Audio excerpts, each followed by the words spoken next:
Let's see, where do we have good lighting? I don't know. This time of day, we might not have any good lighting anywhere. Okay, so the other day, I did my usual Sunday live, and I got a lot of weird feedback. And I don't usually read the comments, but I did. I do once in a while. There's a whole bunch of stuff I could respond to, but there was one thing particular that I've heard a lot that I wanted to talk about, which was, like, I was talking about some problems in society and stuff. And how we're going in not the best direction, and how we could improve, we blah blah blah. Well, one guy said, this is going to be paraphrased, but basically the only way to fix it is to have strict rules that are enforced to force people to be good. And I think this guy was coming from a good place emotionally. Like, he was trying to say we can fix it by doing this, but you really can't fix a society or people by forcing good behavior upon them. Rules don't fix it. And let me just try to kind of explain why a little bit. First, strict rules kind of come with clinking your boots together and saying Heil. But that's a whole other thing. Okay, let's say you've got some omnipotent God who's infallible and is all good and can come and administer these rules and force compliance so that they come up with rules that are going to be fair and good to everyone. They'll force everyone to be a good person. And anytime someone is doing the right thing, they're free to carry on, and maybe they even get a good magical feeling from this God. The God's just like, zoop. And anytime they start doing something that's not good, that's against the rules, they're frozen and electrocuted until they start doing the right thing. It's like absolute strict control, right? Bam. So that would fix everything. It would force everyone to do the right things, right? The problem with this is that it defeats the point of being alive. So, like, take a rock. If you drop a rock on the side of a hill, the rock will roll downhill. If you do it 1,000 times, you drop 1,000 rocks on the side of a hill, the rock will always roll down the hill, right? But if you put a living creature on the side of a hill, even if it's a very steep hill and there's a lot of pressure to go downhill, that creature may still choose to do something else. And that's the point of being alive. That's the point of living things, as far as I can tell, is that they can have some sort of internal motivation that can define what they're going to do that may or may not go against everything external. So if you have all inanimate objects, all those inanimate objects are easy to predict. They're all going to do the same thing. They're just dead things. But when you have living creatures with choice, and the ability to execute that choice, that's when you start getting different kinds of behaviors, and some of them are going to be good and some of them are going to be bad. But without that, you don't get that kind of evolution of growth of just cool things. It's the point of being alive, okay? So having external rules that force everyone to be good just defeats the point of being alive. Now, you could argue against that. Fine. I don't think you can really argue against that very sensibly, but I could see how some people would argue against that. So let's put all that aside. And let's get rid of the omnipotent God who's administering these rules, which isn't going to happen, because if this God would have to give every person the rules directly. They couldn't even go through someone, because that person could inject errors, right? So you get rid of this omnipotent God, and then who comes up with these rules that are going to force everyone to do that thing? Who's the person? Is it me? Is it you?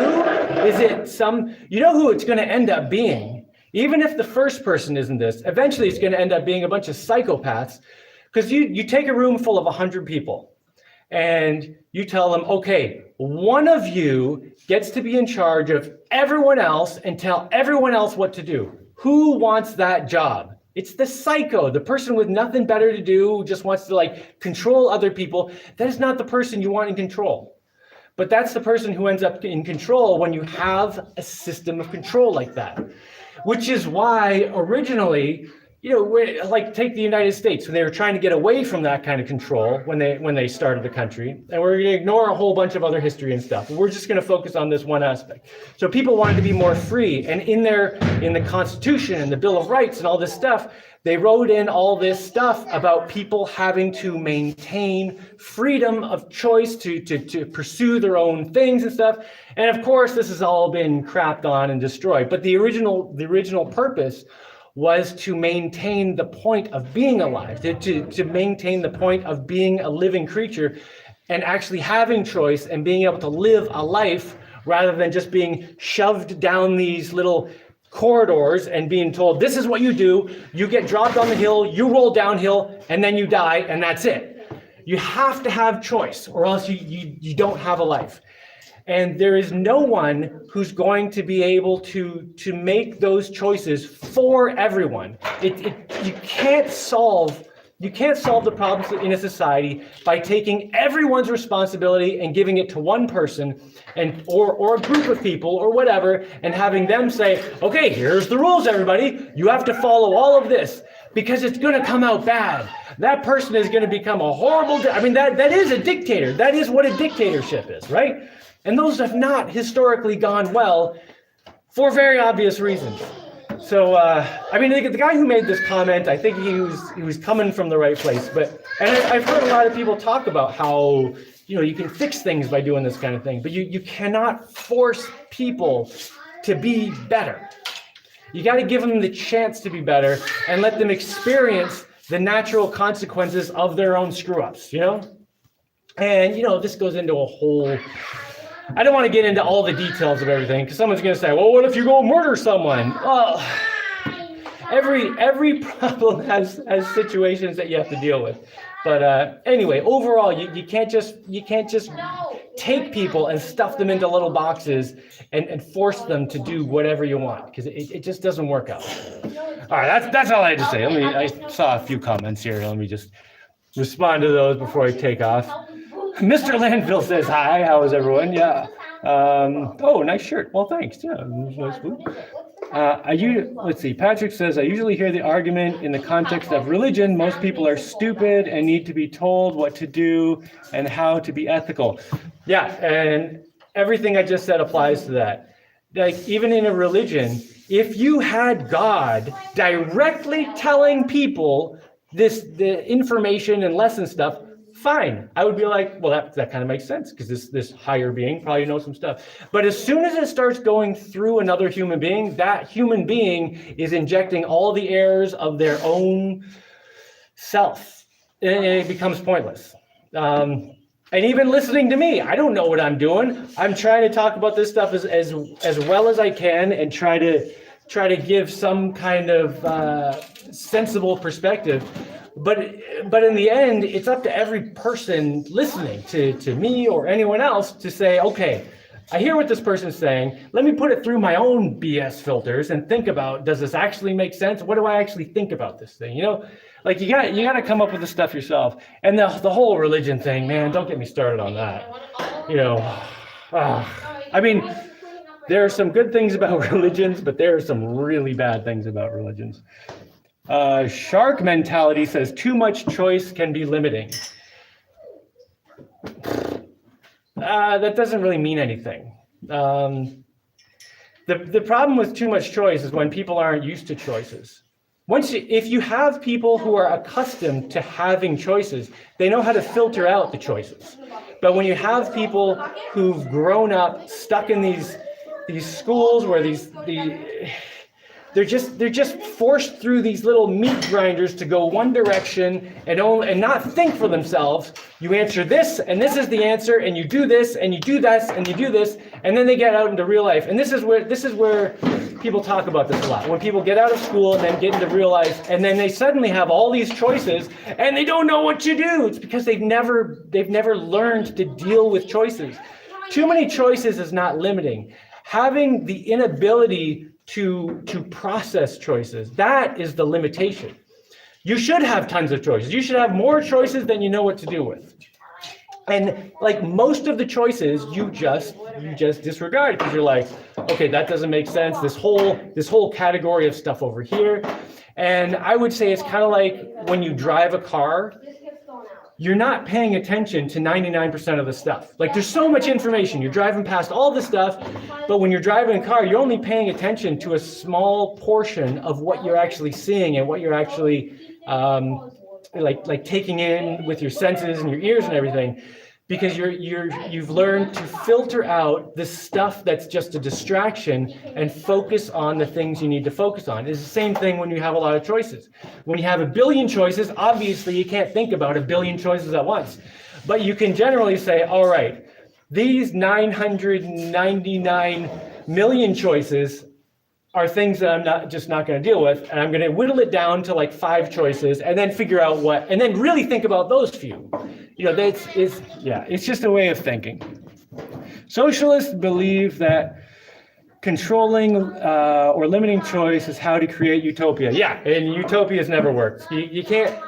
I mean, you could like electronically force people, like electrocuting their brains and stuff, and have a thing programmed to like make them do everything. But then you don't have people anymore. You just have inanimate objects going around like just doing exactly what they're told, and there's no point to being alive then. You're just going through a few steps and then dying, and then being bored and going through a few steps, and just everyone's just doing nothing, right? Don't you think that everyone knows the difference between right and wrong, good and bad? Know what I mean? Yes, I think generally speaking, I'm sure there are exceptions to this, but generally speaking, people know right from wrong. And then we go to all these years of school to unlearn that. Like it takes a lot of years to take a person's innate sense of right and wrong and break it and throw it away, and then insert, what people think is right and wrong today, which today is basically money is right, more money is right, less money is wrong, everything else doesn't matter, which is completely insane. David says, hi, everybody. I like to think that I can learn something from everyone. There's no such thing as stupid people. But then other times it really seems like there are some stupid people. Well, I have that experience a lot. Like I generally think people are smart, right? People are good and smart. And this is what I think when I'm by myself. And then I meet people and I'm like, that person was not smart. And that person was also not good. And I think they're not good because they were not smart. And because they're just letting other outside things tell them what to do, and they become inanimate objects that always roll down the hill instead of saying, "Oh, I'm going to think for myself. Maybe I don't want to roll down the hill." That's the smart people, and I think a lot of that is just so much pressure from the system. All the years of school telling people what to think and how to think, or more accurately, how not to think. And we got to get off that system, man.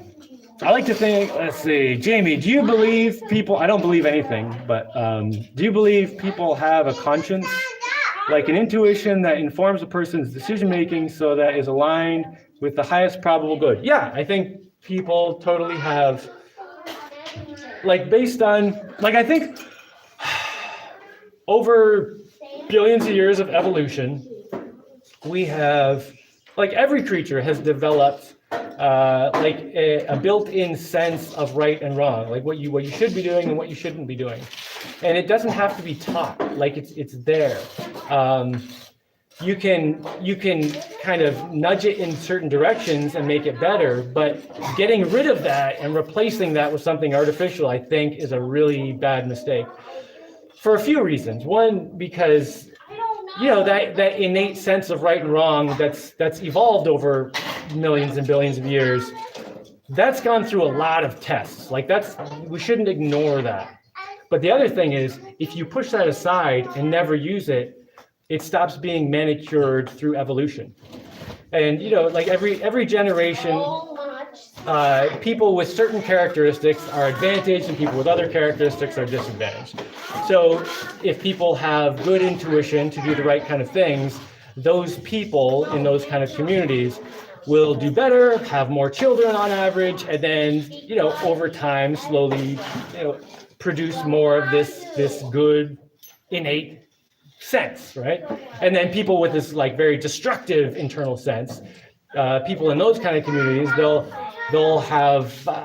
just do worse. They won't be able to have as many kids or do as well and all that. So that will get weeded out. This is how evolution works. And you don't want to take out the factors that make that continue working, because over long periods of time, getting rid of evolutionary advantages and disadvantages results in just a divergence of that thing. Take, for example, eyesight. So throughout a lot of history, people with good eyesight could do much better. People with really bad eyesight kind of died more often, So people with good eyesight would have more babies. So that our eyesight was sort of curated. What's it called? Manicured through time. But now that we have glasses, and I'm not against glasses, but now that we have glasses and contacts and laser eye stuff, it doesn't really matter if your eyes are kind of crappy. You can just fix it, and then you can go through life as if you just have perfect eyesight.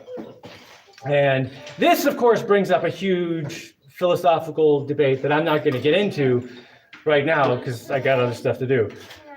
So I'm not saying there's simple answers to this stuff, because what are you going to do? Tell all the people with bad eyesight you can't have glasses? No, but it gets messy. I'm not saying any of this stuff is clear cut and stuff. You're an amazing person, man. You motivate me almost daily. Peace, brother. Oh, thanks, Ralphie. Cool, man. Fantastic background. Your house looks cool with all the lights. There are no lights. Well, I mean, it's just the sun right now. It's the morning, so the sun's coming from behind me. And then this is just a window into the bathroom, and it has no ceiling, so the light just comes right in there. So it's not the best lighting for me. Question, do your kids get sick a lot? No, they do not. They almost never get sick. The only times my kids get sick are when people visit, and then they get sick. I'm trying to think, when's the last time any of them were sick? I was sick once. You were, my 5-year-old son here just told me I was sick once. Do you even remember? You had a headache the other day because you were hungry, and then we fed you and you were fine. But my kids go to daycare twice a week and always get sick. I love what you're doing with the boats. I love it. Yeah. When I was a kid, I was sick all the time. I always had sniffles and blah, blah, blah. And yeah, I was always sick. It was just like a normal thing, And like all the kids I knew, we'd all just be running around with snotty noses all the time. Yeah. And I do understand the benefit of getting sick sometimes, because you want to give your immune system some chance to get strong, right? But like the amount I was sick when I was a kid, it was just too much. I think my kids get sick a good amount of time. Like they get a few times a year when people visit from the city, they'll bring some horrible thing. Traveling through Ethiopia, you'll be immediately thankful for controls and limitations where you were brought up like USA or Canada.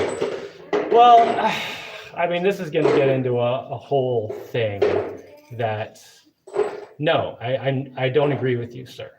I totally disagree with you. And that's a very childish argument to...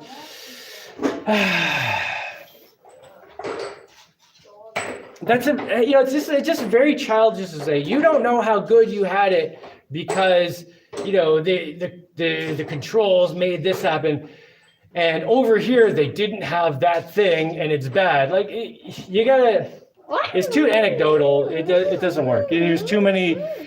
You're simplifying a huge amount of stuff down to a couple little points and ignoring like 90% of the stuff, which is why I'm not even going to get into it right now, because I would have to be here for like another 3 hours. What a lovely bunch of bananas. Well, thanks, man. We actually had our first banana in cereal today that was yellow. So they should start getting yellow now. All right, I'm going to get out of here. Remember to feed your kids animal fat to build big, healthy brains. Do you guys eat lots of animal fat? What do you think we cook the popcorn in, remember? Yeah, we always eat all the animal fat whenever we have meat. Have you looked into the carnivore diet and how vegetables and grains, and especially seed oils, are unhealthy? Yeah, the whole thing about food is like, we got to eat something. We do. I don't know. I don't. That's a whole other thing to get into.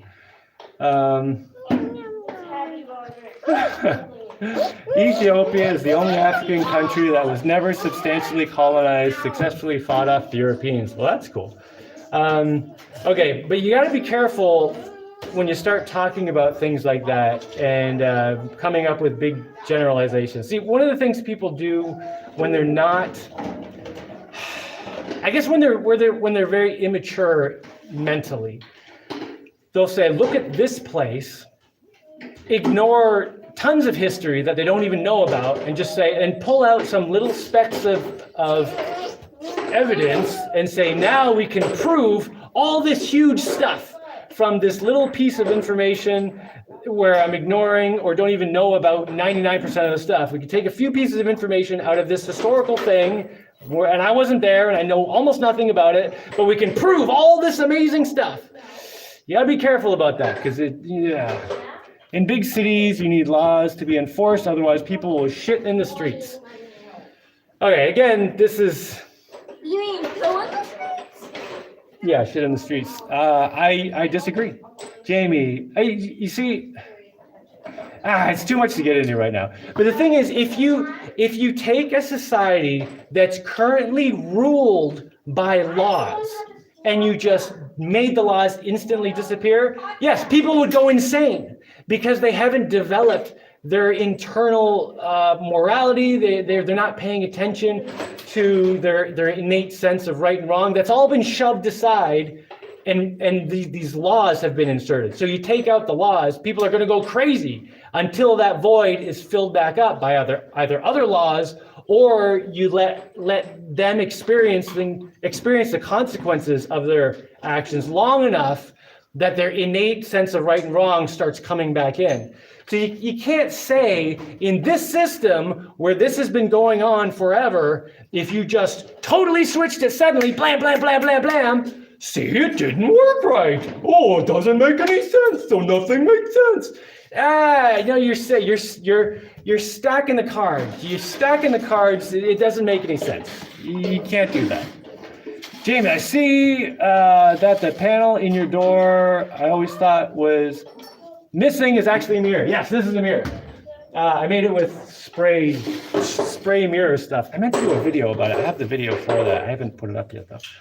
As you travel from Ethiopia to Kenya with colonization, the difference is night and day. All right, I got to get out of here. I have stuff to do. You guys can talk about your historical knowledge and how you know everything about Ethiopia and everything else. That's great. I got to go. Some people would, but most people wouldn't. I wouldn't kill people just because it was no longer breaking law. Okay, you know what happens? You know what happens if murder stops being against the law? And you go try to kill someone, you're gonna find out that it's not that easy to just go around killing people. Second, their neighbors, friends, they're gonna come kill you. It's not like you just go around, like you take away the laws and now there's suddenly no reason to murder anyone. Oh, there are plenty of reasons, and you're gonna find them out real quick. All right, I gotta go.